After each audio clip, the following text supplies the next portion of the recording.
What's up guys, Ghost here. I just wanted to go through and show you me playing through the rest of the bosses in Demon's Souls. I never got to finish my playthrough, or I mean I finished, I've played the game multiple times since my original recordings, but I never got to finish. The episodes became way too long. It was just me wandering around everywhere because I ended up loving this game so much. A lot of the episodes were just me wandering around and looking all over the place, and it really didn't lend itself to good playthrough videos because I just ended up wandering around from location to location so much that they didn't really become cohesive playthrough videos or anything like that. So, but I've beaten the game multiple times since that point, and it's so funny looking back at these original videos of how bad I was. This is still from my very first playthrough, so this picks up after, I think my most recent video was the Armor Spider. So the rest of the bosses are going to be everyone after. It was Phalanx, Tower Knight, and Armor Spider, I believe. So this is going to be everyone else. And of course I'm wearing my NOOB attire. I've got the Saints robe on, I've got the Steel Shield, and the, I don't even remember what this is called. Not the Wingtip Spear, the other one. But you can see it in the video here. But the Leechmonger, I ended up beating him on the first try, and honestly he is he's cool in concept, but he's honestly one of the easier bosses in the game. He's pretty much allergic to fire, although he did get me at the beginning. It's such a noob thing to happen, but he got me with his little leech attack where he shoots his leeches up into the rafters at you. So he did get me with that, but we did prevail. We took out Leechmonger. But yeah, overall, I absolutely love this game. I know people have... Oh, wait, before that, this is great. So I came to Tower of Hope, and I see this guy sitting here, and I'm like, oh, that's weird. I wonder what that goes to. And I even lock onto him, and I'm still like, oh, that's interesting. And then I just wander off like, oh, well, I guess it's nothing. Like a complete idiot. And of course, I just go right into the boss. Don't even bother to go and kill the guy doing magic right over there. I'm just like, oh, whatever. I guess that's nothing. So I go in here and start facing the Fool's Idol, not really thinking anything of it, because I can't really think. I was trying to think of any other boss in the entire Souls series where there's like a prerequisite you have to meet, where you actually, before you actually go in and face the boss. And I can't really think of anything like where you would beat the boss and it wouldn't count per se. So it honestly just wasn't even on my mind at all. And again, it's so funny watching these videos of how bad I was in my first playthrough, even though I've beaten all the other Souls games multiple times. It's still, every time you play a new one, there's just so many things that you just like don't even consider. Like here, here I am too, fat rolling like a complete noob. But I didn't even really consider that that whichever one you lock onto, the one without a health bar, is obviously the boss. I didn't really think of that till later. That would have been nice. And also, I was fat rolling for a while too, because I didn't feel like my equipment load was that much. And then I realized later on that the equipment load is only 50% in this game, where in Dark Souls 3 it's 70%. I'm trying to remember what it is off the top of my head in Dark Souls 1, because Dark Souls 1 has multiple types of rolls. But yeah, they actually killed me once, which is pretty embarrassing to begin with. But I eventually took her out, and I was like, okay, great. I wonder where you go now. And then at this point, I'm sitting here looking around like an idiot, like, oh, that's weird. Why is the fog wall still up? I literally thought the game must be glitched. I was like, piece of crap. The game must have glitched out again, because I had run into one or two glitches. Even with this commentary, I was like, oh, well, it can't possibly be me. It must be something with the game. But because I had run into a couple glitches up till this point. So eventually I ran out of the fog and then ran back in. And I'm like, shit, oh, well, I'll just beat her again. Must have been a glitch. Like, I still, at this point, did not think that I didn't even think at this point I should go up and kill that weird guy up there. And so they took me out again. And I think it was on the third time. I couldn't find my recording of me actually going up and killing the guy, but I eventually did take out the Fool's Idol and moved on. So, and someone there already had the Penetrator armor. I don't know if you saw that Phantom, but pretty early on. I don't know when this was, but this was maybe only a week after the game came out. Someone already had the Penetrator armor right there. So we moved on to the Adjudicator, which is great because there's little the notes all over the ground say look at bird, or like they say something to the effect of like bird is the weakness. So in my headphones, the bird noise sounded like it was coming from above, so I kept looking into the ceiling for a bird, and I was like, I don't see a damn bird. And then and also the other thing I was doing like an idiot, I'm running around in human form, not thinking anything of it, because I didn't really understand. Here I'm back in soul form, but I didn't really understand how world tendency worked yet at this point. So I got stuck facing Satsuki. I can't remember exactly his name off the top of my head. It's something like that. But I was so pissed at this point. I couldn't even believe. I was like, how is this even possible that this is part of the first level of a world? Because you can't even do anything. He literally just sprints at you the second you spawn in. You can't even summon anyone or anything. So yeah, needless to say, this took me a solid, I'd say 50 to 60 tries, like easily. He must have killed me like at least 50 times. This is honestly probably one of the harder fights in the whole game. And this one right here is where he had like a sliver of health left, and he still took me out. And needless to say, I was pretty damn salty at this point. Because, you know, like, once you come really close and then you don't get it, you kind of, like, lose the will. So, as you can see here, these attempts weren't even close. Like, he's taking me out with. And, of course, he could heal, too. Yeah, there again, I had him to, like, a sliver. What kept happening, though, is I kept rushing in at the end because I was so scared he was going to heal. Because even if you get his health really low, he fully heals again. And it's just so demoralizing. But I think, are we going to get him on this attempt? This might be the attempt. We finally take him out. Yes, and we finally prevail right here, and I was so happy at this point. But we eventually get back to the adjudicator, figured out that you can just shoot arrows. The bird is literally on his head, even though it's so funny too.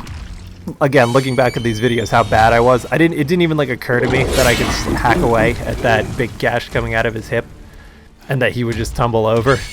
I was like, oh look, that's a nice giant sword sticking out of your belly. But it didn't even occur to me to whack at it or anything, hack away at it or anything. So eventually I just went up top. And even after all that Black World tendency stuff and having to fight Satsuki, I'm once again running around in human form like a complete idiot. But eventually we would take out the adjudicator. Now this boss is the easiest thing in the world. You could literally just stand under his right hip. And you don't even have to dodge. You could literally just keep walking back and forth between his right hip and his gash. And with how bad my gameplay has been so far, you would think the Flame Lurker would have taken me ages to beat, but if I recall, the Flame Lurker actually only took me like 3 or 4 tries by some miracle. I mean, the first time he completely decimated me, but I started getting... you know what? I think the reason the Flame Lurker took me less time is because some of the other bosses, a lot of bosses in Demon Souls are almost like a puzzle, and once you figure out the trick, they're really easy to beat. But if you don't know what the trick is or can't figure it out, you can't really beat them until you figure out what the trick is.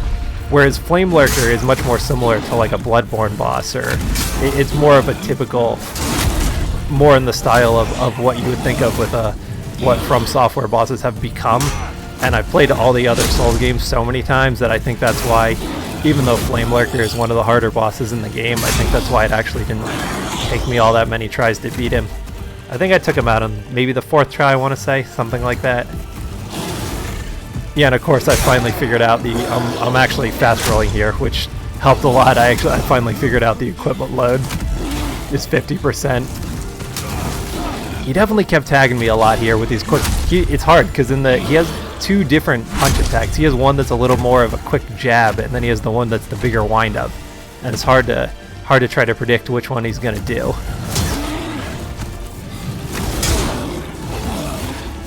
Yeah, and especially his AoE, it's just like no matter what, he gets it with his flame AoE too. No matter what, he pretty much gets some amount of fire on you. The flame, I forget what it's called, if it's called the fire ring or the flame ring or whatnot, but the ring that reduces flame, that increases flame resistance helps a lot with him.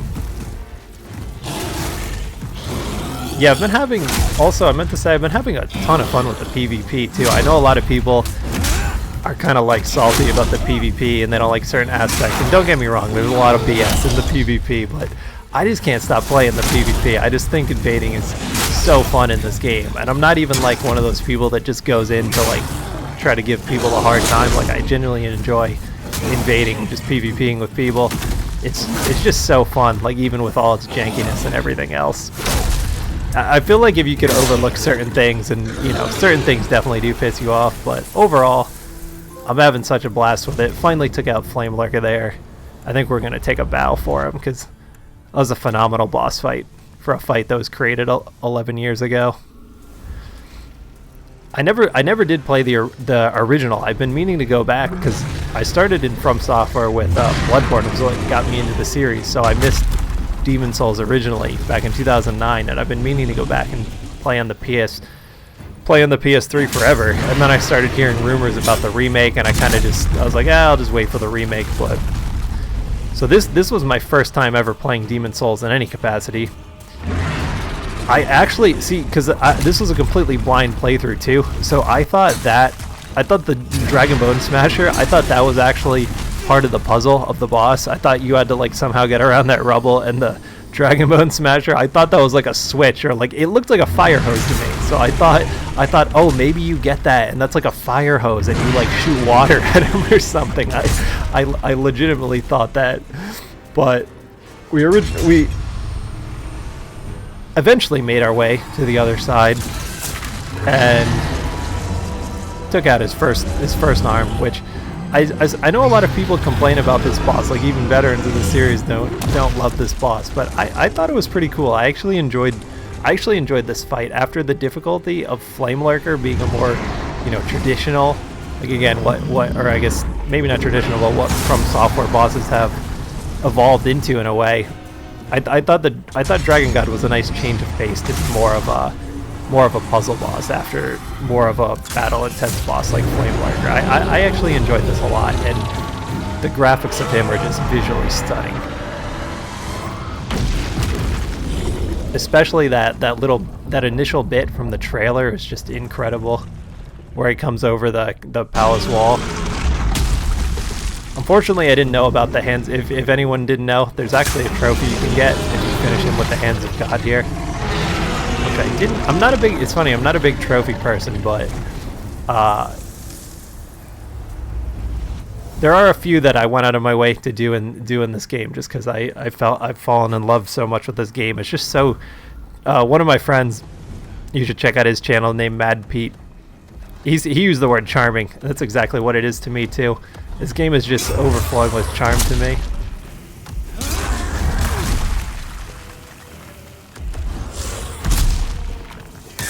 Taking on the Man-Eater here. So obviously, again, this was a blind playthrough, so I didn't know the second one of them was going to be appearing. So I was like, oh, this boss isn't that hard at all. Even though I'm getting wrecked right here, I'm still like, alright, I could just still kind of hide behind my little noob steel shield here. See, I developed a lot of bad habits, because the first time I ever played Dark Souls, I played Bloodborne first, and I loved it. And then I went back and played Dark Souls second. I played Dark Souls Remastered, and I developed a bad habit, because in Bloodborne, obviously, there's no shields, really. So when I played Dark Souls 1, there were shields that do, like, that are pretty effective, so I was like, oh, this is so nice, you actually have a shield now? And then I ended up using a build that was basically Havel, more or less. I jacked my strength up to 50 and my endurance and health way up, and had Havel's shield.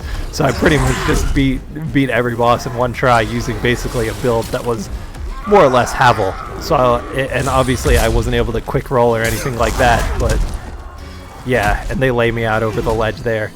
Anyway, long story short is I developed some bad habits from doing that, but so it's kind of funny to look back at this playthrough and see how bad I was, but I've gotten significantly better since then. Yeah, because they're still throwing. For some reason, I switched to the Saints robe here. I don't know why I changed from the officials robe to the officials clothes to the Saints robe, and I still kept like an idiot too. Again, I wasn't really aware of what World Tendency actually did. So I kept switching back into human form just so I could have the extra health boost, which of course is totally inadvisable. Unless you really know what you're doing and you're trying to do something in particular.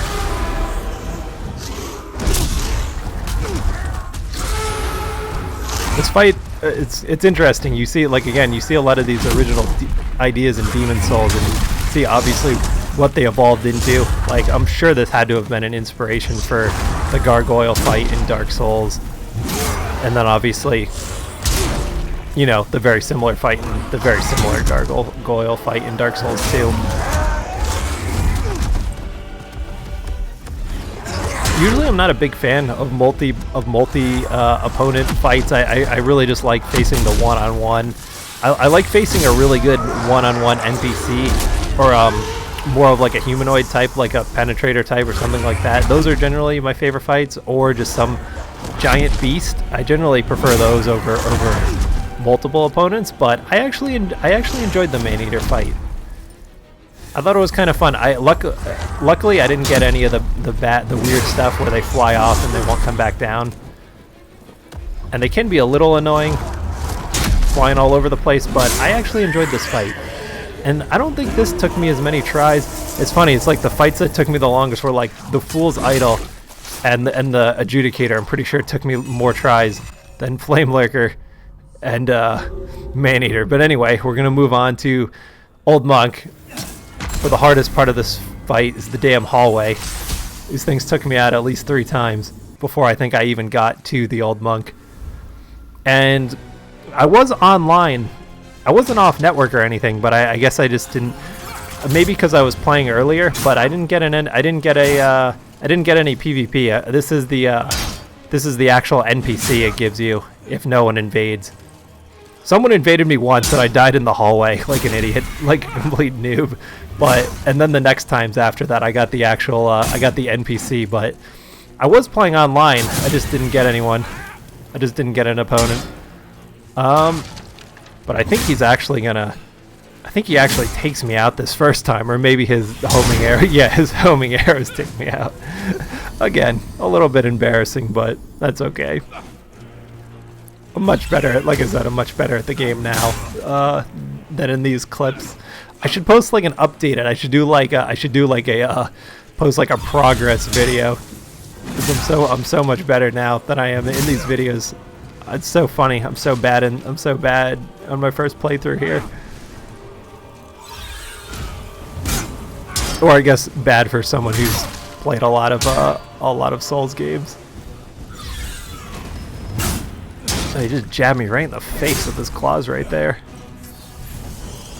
The fire was probably a little unnecessary here, but I just wanted to make sure. I kept doing that too. I kept accidentally doing that push with the axe that takes an eternity. Pushing, by the way, if you learn how to push in PvP, that is super useful.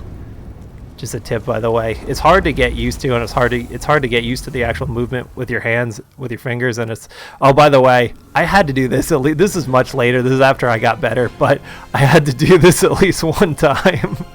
I am so sorry. I didn't see your name, X Dragoneer X. I am so sorry, but I had to do that at least one time, just because it's terrible, but it's so damn funny at the same time. I've come to realize the best course in the mug fight is to roll a couple times. Right when you go into the fog gate, roll a couple times, and usually you can avoid that. But I am so sorry I had to do that at least one time just for the laugh. But penetrator here. As you can see too from that last clip, I went on to get the Holy Moonlight Sword, or the Great Sword of Moonlight, I think it's called in this game. But that was a really fun build. Penetrator here got me with his damn flaming sword at least 5 times, which is pretty much an instant. I think I was fat rolling at the beginning here too again, because I would insist on wearing the fluted armor just because it's so damn cool. But yeah, the penetrator, this actually took me a while. This actually probably took me the most tries, because see here I was like, all right, I don't want to fat roll, so I'm just gonna go completely naked, except for the pants. See, this fight was a pain too, because getting back to it's a pain in the ass getting past those 3 red knights in a row. Because also the thing is, I wasn't playing with summons either, because I like to try to, from software games, I like to beat on the first try with without any summons, just because that's just how I like to play. I like summoning after that, but the first try, it's more fun to me if I could beat it without summoning help. which if you summon, that's totally cool too. It's just personal preference for me the first playthrough.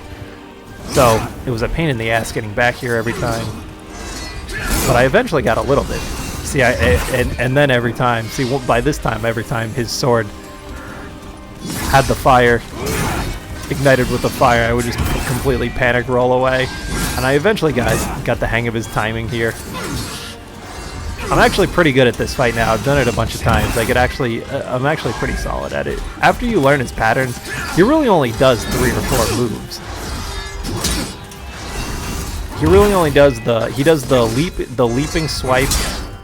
He does the swing that's like twice around. He does the flame sword. He really only does like 4 moves. So once you get 3 of his patterns, and goddamn does that armor look beautiful. I'm still in the process of getting it. I have about 15 ceramic coins right now, so I should be getting it soon. Eventually we made our way through the swamps to Dirty Colossus. I took him out on my... I ended up taking him out on my first try here. I was actually pretty disappointed by this boss. I thought this was probably... I think I'm going to eventually do... maybe later on, because I'm releasing this video now, but I'd like to go through and... It's kind of generic, I know, not the most creative video, but I've always wanted to do boss rankings videos. You know, a lot inspired by D-Mod's channel. But anyway, I was pretty disappointed with this boss. If I did a boss rankings, I would probably rate Dirty Colossus pretty damn low on the list. I probably wouldn't do a boss rankings video until more people had a chance to play, which I guess if a lot of people are avoiding videos like this to begin with just because they want to be able to play the game for themselves before watching, which that's what I was doing too, so I don't blame them at all. But yeah, this fight in general was just pretty disappointing. There just wasn't a lot to it. I thought the design was kind of weird. And again, I know it's just a remake, so they're just going off what was originally there, but I see what they were going for with his different poison effects and attacks and the fire around the room. I forget exactly what the story with that was, but I just remember being so disappointed by that fight. Made in Astraya. This one was kind of cool. This one had a nice little unique story to it lore-wise. Trudging all the way through the swamp to get to the Archdemon, and then it's Made in Astraya at the end. Who doesn't really want to fight or have the position in the first place, and I forget exactly the Garl Vinland connection, because again, this is my very first time playing through, so I'm not really that caught up on the lore of the game, but I remember thinking this fight had a really cool setup, really cool scene, like a kind of a cool little story to it. I wish they give you a little bit of a better arena to fight in, though, rather than having to fight him in this little pathway here. I think I even killed him, and then I kind of just wandered around not knowing what to do for a bit. I didn't realize, like, oh, just go up and talk to her, dummy. And of course, I think I panicked here because of the instant plague. Yeah, I was a little... See, I'm a lot better at the menus now, too. So back on my first playthrough, too, I was a little panicky using the menus. And of course, again, like a total idiot, I'm healing the plague while I'm still standing in it, so I'm just going to instantly keep getting plagued. It's kind of embarrassing. But eventually, we prevailed. We talked to Made in Astraya. We figured it out. I can no longer resist you. Do as you like. Yeah, so kind of a cool, unique idea. Yeah, like I said, guys, I wanted to do... I mean, sorry it wasn't an entire playthrough, but the episodes honestly ended up just being long and me wandering around, and they weren't particularly interesting, just because I was exploring every kind of nook and cranny and wandering all over the game, and I was kind of all over the place, and the episodes were just kind of drawn out, and a lot of them there was just so much dead time of me running all over the place. So I figured this would be at least a good middle ground. I'd post the rest of the bosses to give you an idea of what the rest of my first playthrough went like, if anyone was interested. But this part is the Ritual Path 4-2. This surely was one of the most rage-inducing parts of my entire playthrough. This took me forever to get down here. I must have died on the path down here, like, I don't even know, at least a solid 10 to 20 times. And of course, it didn't occur to me to wear the thief ring during this fight. The thief ring, if anyone's having trouble with this fight, the thief ring pretty much completely trivializes it, because he won't be able to track you almost at all if you have the thief ring. You could basically just get a few shots and run away, and he'll completely lose track of where you are almost immediately. Yeah, the run to him is so damn long. If you don't beat him, it's so demoralizing to get all the way back to him. It's definitely one of, if you're a new player or your first playthrough, especially if you've never played a Souls game before, I would imagine 4-2 would make you want to spike your controller directly into the TV if you've never played a Souls game before, because it can be pretty infuriating. Maybe I'm just not the world's biggest open world person, but I actually like how this game is kind of just, maybe because I grew up with like my favorite game growing up was Super Mario World, so maybe I'm just used to like levels being just linear and then like a boss at the end. But I actually really enjoyed the way this game was set up, where it'd be like an arc stone, and then I really liked having the different levels. It just really reminded me of like games I grew up with on the Super Nintendo, because like I actually just turned 32, so I'm like a little bit older, but I mostly grew up, the first games I ever played were Super Nintendo games, so like this game really I really enjoyed having the different levels. It just really, and the different worlds, like World 1-1, 1-2. Again, it gave me a lot of nostalgia for like Super Mario World, as weird of a connection as that might sound like. But in this fight, again, this is a totally blind playthrough, so I didn't really know what you're supposed to do here. Even after reading, maybe I'm just oblivious, because even after reading the note that's like, oh, use a sword, that I didn't see exactly what it said. It says like use a sword to reach the sky or whatever. So I was like, oh, maybe I should stand over here and try to hit him as he goes by. And of course that doesn't work. And I even go and get the storm ruler, and then I still just resort to shooting arrows at him. And then I'm like, oh wait, maybe you get this sword for a reason. So, because I didn't know about the storm ruler, because I actually just beat Dark Souls 3 for the first time like last week. So I hadn't gotten to Gorm in Dark Souls 3 yet, so I didn't know of the storm ruler or where it was from. I mean, obviously it's from the original Demon Souls, but anyway, we would eventually figure it out and take out Storm King, which, by the way, that's such a gorgeous fight. I really like the way this game mixes up the different boss fights. Like, not every fight has to be like, I love how it goes from that, and then you're facing King Allant, which is a really cool, more of a humanoid style fight. Like, I really like how Demon Souls has such a cool variety of bosses. But we'd eventually make our way up here after probably multiple attempts. But I really like this fight too. I thought this was a really good way to end the game. It felt really prestigious and grand, making my way up this grand tower, or this grand palace, past the dragons. God damn it, he fucking soul sucks me here. I think he actually did it 2 or 3 times. I didn't even know he could do that, because obviously soul suck isn't at any point. And then I'm standing there just healing right in front of him. I don't even think it really occurred to me what that was until after this fight, that literally took a level. Like, I think I saw soul level drain, but I just thought, okay, maybe you lose your souls. I don't think I realized you literally lose a level. And of course, still doing the fight in human form. But by this point, I'd gotten all right at roll dodging after I'd figured out the equipment load, like I said earlier. But I thought this was a really cool final boss of the game. I know it doesn't technically have to be the final boss. I know you can do other.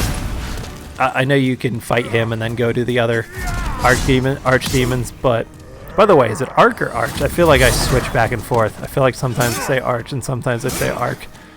Like, wait, I was going to say Raiders of the Lost Ark, but that's a different Ark. That's ARK, I think. I think it's Arch. I think it's Archdemon. Someone correct me on that. I don't know. Damn, that was a huge AoE there, old King Allant. I feel like I was really far away. But I really like his moveset. He has a nice mix of ranged attacks, AoE, close attacks. Yep, soul level drained again. This character actually ended up being complete trash, because I didn't know this, but before the patch, if you use the white soapstone or the white eye stone to leave a to leave PvP, you would actually lose a level for doing that, and I didn't know that. And so like I would invade sometimes, and like some people I could tell didn't want to PvP, so like trying to be a nice guy, I would use the white eye stone to leave. And I was completely oblivious to the fact I was losing a level every single time I did that. And of course with like a sliver of health, yeah, he does it a third time here. So this character ended up losing like 20 to 25 levels in the PvP by me using the white eye stone, like for people I could tell didn't want to fight. So I can't even, this character's like unusable because he's now in like New Game Plus. I mean, I guess if I could if I really wanted, but he's in like New Game Plus on like level 40. And we finally take out the False King. And the last part of the game, barely a boss here. Kind of a trivial, this is more for the story than being an actual boss. More of a lore boss. But anyway, yeah, guys, overall, I absolutely love this game. I literally can't stop playing it. I think I already have, I actually checked today, I have 195 hours in Demon's Souls, so I'm a lot better now than I am in this video. But part of the fun of Souls games is having that time where you look back and you're like, God, I was terrible, and then you look where you are now, you're like, oh, I've done pretty good though. So yeah, I love the various people can make fun of the jank, but I love the jank. I love all the fun little tricks and things you can figure out, and I love the charm of this game. It's just I love everything about it. I don't know what it is. I'm not the best at putting things into words, of things I think into words. I'm not always the best at that, but I absolutely love this game and can't stop playing it. It's definitely it's one of my favorite Miyazaki games, even though it was the first one. But I don't know what's going to be next, guys. It might be a Bloodborne boss rankings, honestly, because I'm not sure that many more people are going to keep watching Demon's Souls stuff for now, but we'll come back to it. Hope you guys have an awesome night. Thanks for watching if you're here. Have a good one. Peace.